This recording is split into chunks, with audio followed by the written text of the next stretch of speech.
ప్రియ దేవుని బిడ్డలారా, బైబిల్ చదవటం వినటం వల్ల మనలో విశ్వాసం పెరుగుతుంది. మన మార్గానికి త్రోవ చూపుతుంది. సమస్త జనులను శిష్యులనుగా చేయుడి మత్తయి 28:19 వచనంలో దేవుని వాక్యం తెలియచేస్తోంది. తెలుగు బైబిల్స్ను ఆర్ఆర్కే మూర్తి గారు రీసెర్చ్ చేసి విశ్లేషణ చేసిన బైబిల్లోని ప్రతి అధ్యాయాలను వచనాలను వరుస క్రమంలో అనగా ఆదికాండం నుండి ప్రకటనా గ్రంథం వరకు ఇవ్వబడుతుంది. ప్రతి ఒక్కరూ ఆధ్యాత్మికంగా విశ్వాసంలో బలపడి మీ జీవితంలో ఎదుర్కొంటున్న సమస్యల నుండి విడుదల పొందండి. ప్రతి ఒక్కరూ మీ దీవెన టీవీని సబ్స్క్రైబ్ చేసి ఈ వాక్యాన్ని లైక్ చేసి మీ మిత్రులకు బంధువులకు షేర్ చేయండి. దేవుని సువార్తను ప్రకటింపబడుటలో మీరు పాలిభాగస్తులు కండి.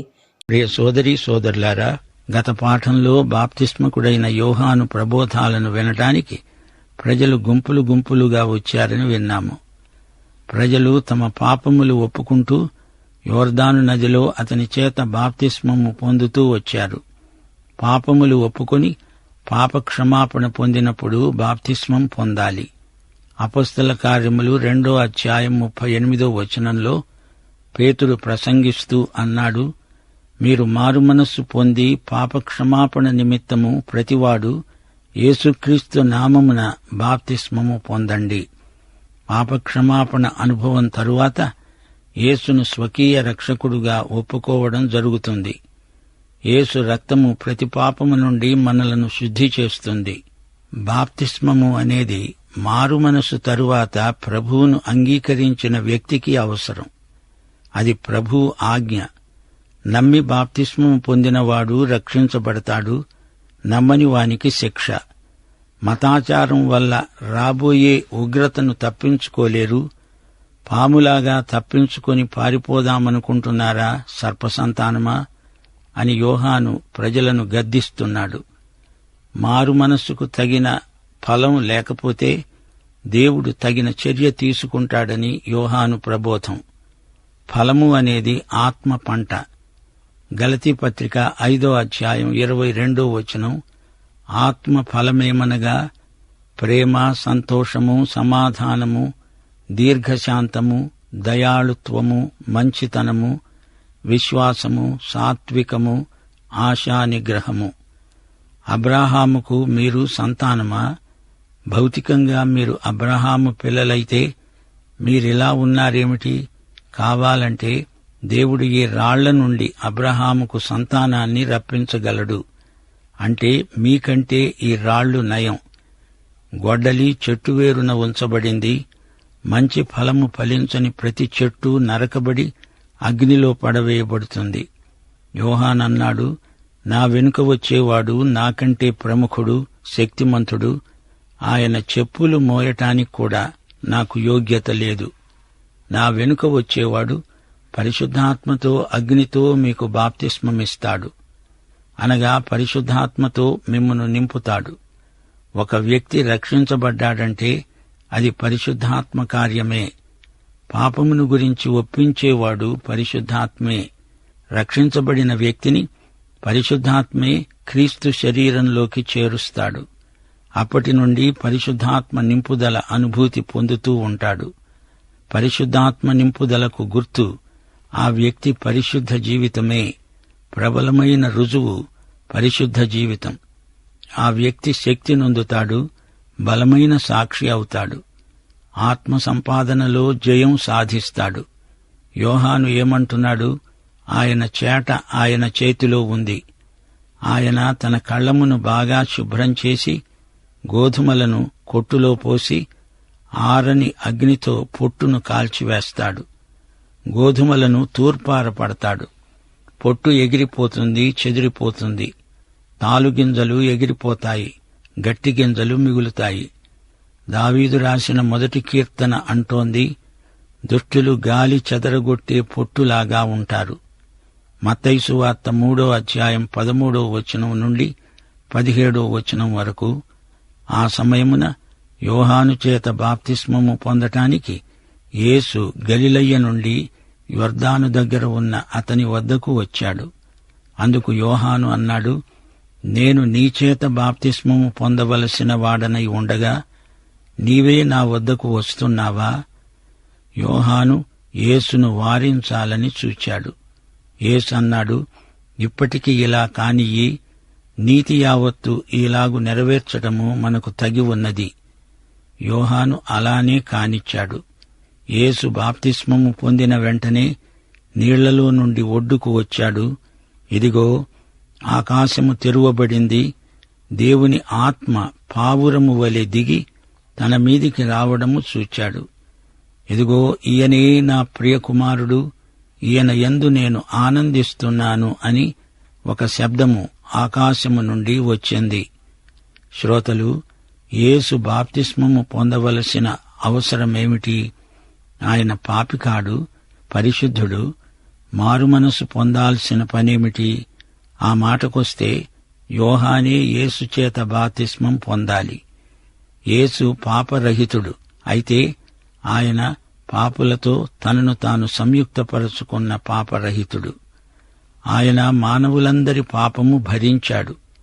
యెషయా 53:12 గొప్పవారిలో నేనతనికి పాలు పంచిపెడతాను, ఘనులతో కలిసి అతడు కొల్ల సొమ్ము విభాగించుకుంటాడు. ఏలయనగా మరణమునందునట్లు అతడు తన ప్రాణమును ధారపోశాడు. అతిక్రమము చేసేవారిలో ఎంచబడిన వాడయ్యాడు. అనేకుల పాపములను భరిస్తూ తిరుగుబాటు చేసిన వారిని గూర్చి విజ్ఞాపనము చేశాడు. మానవుల పాపక్షమాపణకు యేసు చెల్లించిన వెల ఎంతో గొప్పది. అతిక్రమకారులలో ఒకడుగా ఆయన ఎంచబడ్డాడు. అందుకే ప్రభువు తాను స్వయంగా బాప్తిస్మం తీసుకున్నాడు.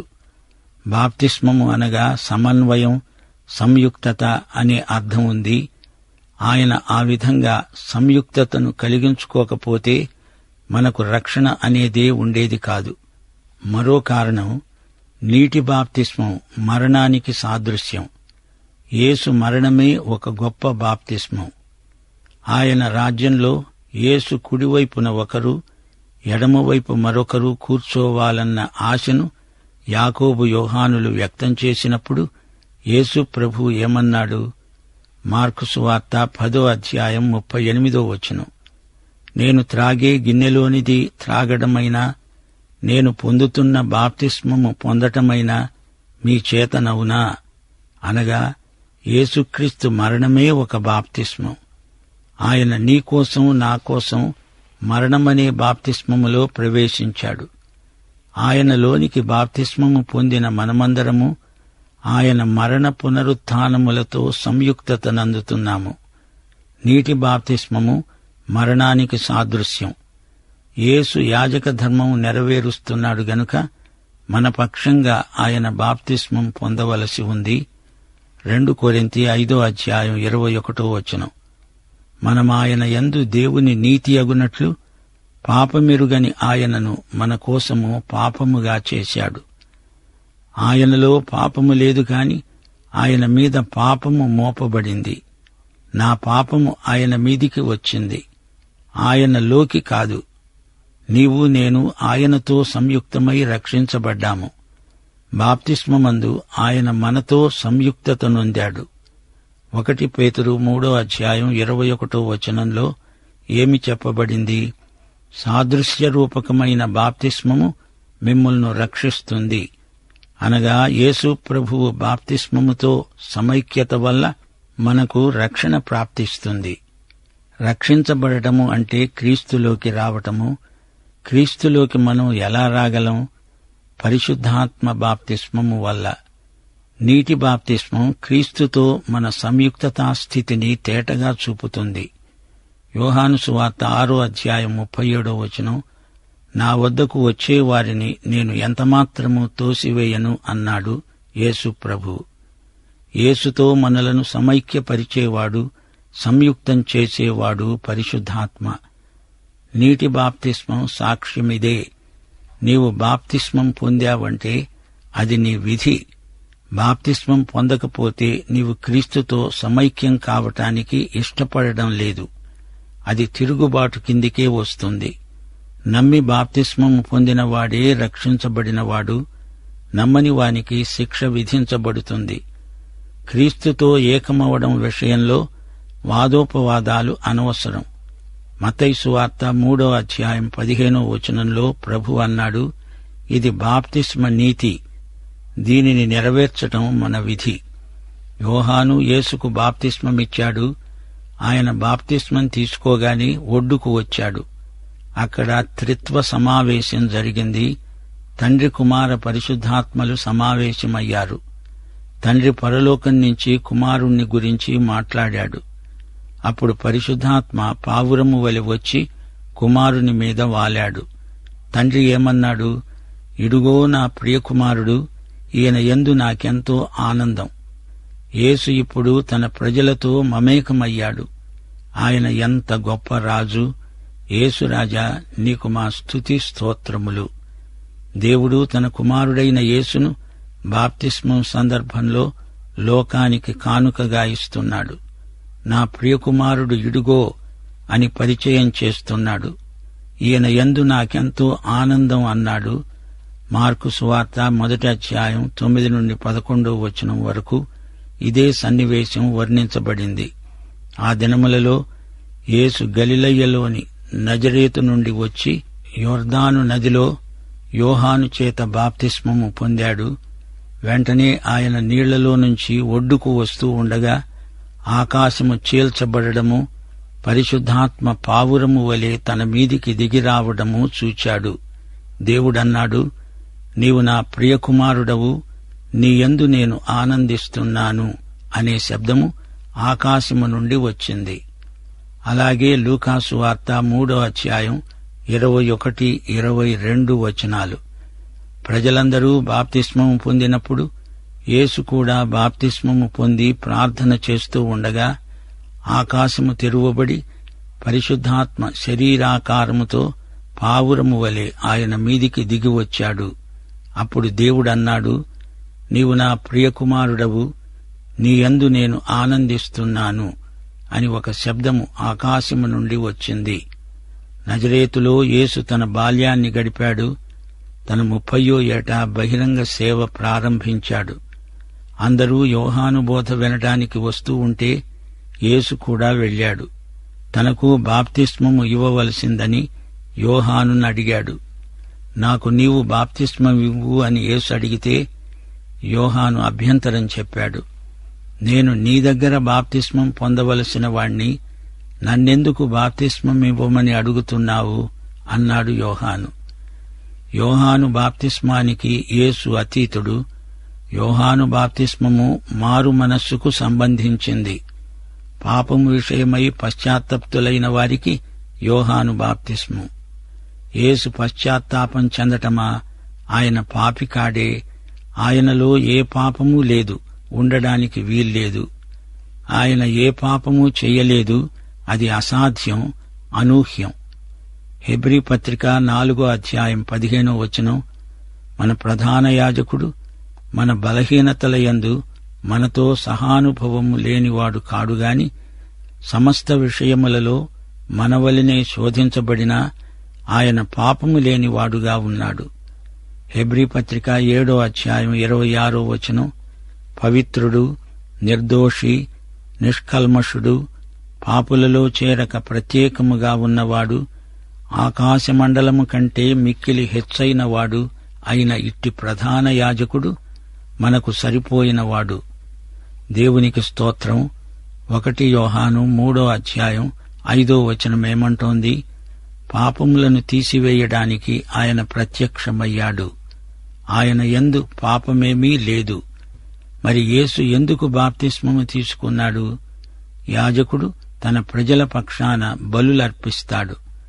మోషే, ఎజ్రా, దానియేలు తమ ప్రజలతో సంయుక్తపరచుకొని వారి పాపము తమ పాపమే అయినట్లు విజ్ఞాపన చేశారు. గాని యేసు అంతకంటే విశేషమైన కారణాన్ని చూపాడు. మత్తయి సువార్త 3వ అధ్యాయం 15వ వచనం. నీతి యావత్తు ఈలాగు నెరవేర్చడము మనకు తగి ఉన్నది. నీతిని నెరవేర్చాలి అని ప్రభువు అంటున్నాడంటే దీని భావమేమిటి? ధర్మశాస్త్రములో బాప్తిస్మ సంస్కారానికి సంబంధించిన ఆజ్ఞలేమీ లేవే. యేసు అంటున్న నీతి లేవీయ నీతి కాదు. యోహాను బోధ మారుమనసు బోధ. మారుమనసు పొందిన వారందరూ మెస్సియా రాకడ కోసమై నిరీక్షిస్తారు. మెస్సియా నీతిమంతుడు. ఆయన నీతి దేవుని బిడ్డల నీతి. పాపులను నీతిమంతులనుగా చేసేవాడు ఆయనే. అదే ఆయన నీతి. ఆయన పాపులతో తనను తాను సంయుక్తపరుచుకుంటున్నాడు. అందుకే యేసు యోహాను చేత బాప్తిస్మము పొందడము దేవుని చిత్తమై ఉన్నది. బాప్తిస్మమందు యేసుక్రీస్తు తన వారితో సంపూర్ణంగా సంయుక్తపరచబడుతున్నాడు. ఈ బాప్తిస్మమును పరలోక తండ్రి ఆమోదించాడు. యేసు నీళ్లలో నుండి నది ఒడ్డుకు రాగానే దేవుని ఆత్మ పావురాకారంతో వచ్చాడు. యేసు మీద వాలాడు. దేవుడు తన కుమారుని యందు ఎంతో ఆనందిస్తున్నాడు. గొర్రెపిల్లలాంటి యేసు మీదికి పావురము లాంటి పరిశుద్ధాత్మ దిగివచ్చాడు. ఎఫెసీ పత్రిక 1:6 యేసు అనే తన ప్రియుని యందు మనలను దేవుడు ఏర్పరచుకున్నాడు. ఇదే బాప్తిస్మ భావన. కొలసీ పత్రిక 1:13 దేవుడు మనలను తాను ప్రేమించిన తన కుమారుని యొక్క రాజ్య నివాసులనుగా చేశాడు. యేసు తన ప్రజలమైన మనతో సంయుక్తపరచుకున్నాడు. మత్తయి సువార్త 17:5 దేవుడు రూపాంతరపు కొండ మీద క్రీస్తును గురించి ఇదే మాట అన్నాడు. ఇడుగో ఈయన నా ప్రియకుమారుడు, ఈయన యందు నేను ఆనందిస్తున్నాను, ఈయన మాట వినండి. త్రిత్వములోని ముగ్గురు వ్యక్తులు, తండ్రి, కుమారుడు, పరిశుద్ధాత్మ ఒకచోట చేరి యేసు బాప్తిస్మమందు ఏకీభవించారు. తండ్రి ఇడుగో నా కుమారుడు అంటే ఆయన బాప్తిస్మం పొందాడు. పరిశుద్ధాత్మ కుమారునిపైకి దిగిరావడం గొప్ప విశేషం. యోహాను సువార్త 1:32-34 వరకు యోహాను సాక్ష్యమిస్తూ అన్నాడు, ఆత్మ పావురము వలె ఆకాశము నుండి దిగిరావడము చూచాను. ఆత్మ ఆయన మీద నిలిచాడు. నేనాయనను ఎరుగను గాని నీళ్లలో బాప్తిస్మమివ్వడానికి నన్ను పంపినవాడు నాతో చెప్పాడు, నీవు ఎవని మీద ఆత్మ దిగివచ్చి నిలవడం చూస్తావో ఆయనే పరిశుద్ధాత్మ బాప్తిస్మమిచ్చేవాడు. ఆయనే దేవుని కుమారుడని నేను తెలుసుకొని సాక్ష్యమిచ్చాను. యెషయా గ్రంథం 11:2 ప్రవచన భావమిదే. యెహోవా ఆత్మ జ్ఞాన వివేకములకు ఆధారమైన ఆత్మ, ఆలోచన బలములకు ఆధారమైన ఆత్మ, తెలివిని, యెహోవా ఎడల భయభక్తులను పుట్టించే ఆత్మ ఆయన మీద నిలుస్తాడు. దేవునికి స్తోత్రము కలుగునుగాక. పరిశుద్ధాత్మ దేవుని కుమారుణ్ణి సేవ కొరకై బలపరిచిన సన్నివేశం ఎంతో ఆకర్షణీయమైనది. దీనితో ఆయన బహిరంగ సేవ ప్రారంభమైంది. శ్రోతలు, ఇంతటితో మత్తయి సువార్త 3 ముగిసింది. బాప్తిస్మకుడైన యోహాను కొత్త నిబంధనలోని మొట్టమొదటి ప్రవక్త, చిట్ట చివరి ప్రవక్త. మెస్సియా ఆత్మ బాప్తిస్మం ఇస్తాడు. తండ్రి యొక్క అపార ప్రేమ ఆయన మీద ఉంది. యోహాను సువార్త 3:34-35 దేవుడు ఆయనకు కొలత లేకుండా ఆత్మననుగ్రహిస్తాడు. తండ్రి కుమారుణ్ణి ప్రేమిస్తున్నాడు గనుక ఆయన చేతికి సమస్తమూ అప్పగించాడు. బాప్తిస్మకుడైన యోహాను నాజీరు వ్రతము పట్టిన భక్తుడు, యేసు ప్రభు యొక్క ఆగమన దూత. యోహాను జనసమూహాలకు బోధించాడు. పరిసయ్యులకు, సుంకరులకు, సైనికులకు ప్రత్యేకంగా బోధించాడు. లోకమంతటిని ఉద్దేశించి, ఇదిగో లోక పాపమును మోసుకుని పోయే దేవుని గొర్రెపిల్ల అన్నాడు. యేసు ప్రభు మత్తయి సువార్తలోని మొదటి 3 అధ్యాయాలలో మనకు సాక్షాత్కరించిన విధానం ఎంతైనా ఆశ్చర్యకరమైనది. నజరేతు నుండి బెత్లెహేముకు, బెత్లెహేము నుండి ఈజిప్టుకు, ఈజిప్టు నుండి నజరేతుకు, నజరేతు నుండి యొర్దాను నదీ తీరానికి ప్రయాణం చేశాడు. యేసు బాప్తిస్మము అన్నిటిలో అపురూపమైన సంఘటన. క్రీస్తును దేవుడు ప్రవక్తగా, యాజకుడుగా, రాజుగా అభిషేకించాడు. యేసు యోహాను చేత నీటి బాప్తిస్మం పొందాడు. దేవుడు పరిశుద్ధాత్మతో కుమారుణ్ణి అభిషేకించాడు. ఆయన శిలువ రక్తాభిషేకం పొందాడు. మత్తయి 3:15 నీటి బాప్తిస్మం, 3:16 పరిశుద్ధాత్మ బాప్తిస్మం, మత్తయి సువార్త 26:28 ఆయన స్వకీయ రక్తాభిషేకం. యేసుక్రీస్తు యొక్క అనుభవాలలో ఆయన యోహాను సందేశంలో ఇశ్రాయేలు జాతితో, లోకమందలి పాపులతో తనను తాను సంయుక్తపరచుకున్నాడు. దేవుని స్వరము, పరిశుద్ధాత్మ ఆయనపై నిలవటము మాత్రమే కాక మూడో సాక్ష్యం యోహాను సువార్త 12:28 పేర్కొనబడింది. యేసు అన్నాడు, తండ్రి, నీ నామమును మహిమపరచు. అంతట ఒక శబ్దము ఆకాశము నుండి వచ్చింది, నేను నా నామమును మహిమపరిచాను, మరల మహిమపరుస్తాను. యేసు ప్రభువు బహిరంగ సేవారంభం ఎంతో భావగర్భితం. బాప్తిస్మము పాపుల కొరకు, యేసు పాపుల కొరకు పొందిన బాప్తిస్మం ఆయన మరణమే అని మనము మరచిపోకూడదు.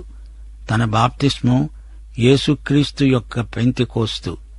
దేవుని స్వరం 2 కీర్తన 7 ధ్వనిస్తోంది, నీవు నా కుమారుడవు, నేను నిన్ను కని ఉన్నాను. యెషయా 42:1 ఇడుగో నేను ఆదుకునే నా సేవకుడు, నేను ఏర్పరచుకున్నవాడు, నా ప్రాణమునకు ప్రియుడు, అతని యందు నా ఆత్మను ఉంచాను. దేవునికి స్తోత్రం. మన ప్రభు అయిన యేసుక్రీస్తు వారి కృప, తండ్రి అయిన దేవుని ప్రేమ, పరిశుద్ధాత్మ యొక్క అన్యోన్య సహవాసము మనకందరికీ తోడై ఉండునుగాక. ఆమేన్.